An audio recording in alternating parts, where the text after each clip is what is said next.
आपण अभ्यंग स्नान करत असतो, उठण्याने आंघोळ करत असतो, तर त्या उठण्यामध्ये विशिष्ट प्रकारच्या ज्या वस्तू आहेत त्याचा कसा समाविष्ट असावा ते चला जाणून घेऊया.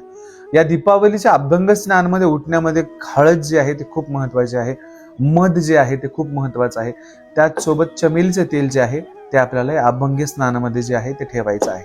मित्रांनो, अहिल्यानगर काळमाता तुळजाभवानी देवस्थान पोखर्डीवरनं मी तुम्हाला अभ्यंग स्नानाच्या आणखी बऱ्याचशा वस्तू अशा सांगत आहेत, त्या अवश्य ऐका आणि चॅनलला सबस्क्राईब लाईक अवश्य करा. उठण्यामध्ये जे आहे ते बेसन आपल्याला ऍड करायचं, चंदन पावडर, गुलाब पावडर, गुलाब पाणी व गुलाबाच्या पाकळ्यांची पावडर देखील मार्केटमध्ये मिळते, ते आपण याच्यामध्ये ऍड करायचं. मुलतानी माती जी आहे ती ऍड करायची आहे. आणि अशा प्रकारे बरेचसे ज्या वस्तू असतात या अभ्यंग स्नानामध्ये, चमेलीचं तेल म्हणा, सुगंधित अत्तर म्हणा, चंदनाचा अत्तर म्हणा, या वस्तू आपल्याला दिवाळीच्या 5 दिवसा आधीपासून आपल्याला स्नान सुरू करायचं आहे, जेणेकरून लक्ष्मीपूजनात वैभवाचं प्रतीक म्हणून आपलं शरीर, आपलं अंग, आपलं तेजोमय शरीर पूर्णतः चमकलं पाहिजे आणि आपल्या शरीराचा सुगंध आपल्याला पूजेच्या वेळेस बसल्यावरती आलं पाहिजे. ओम काली जय भवानी.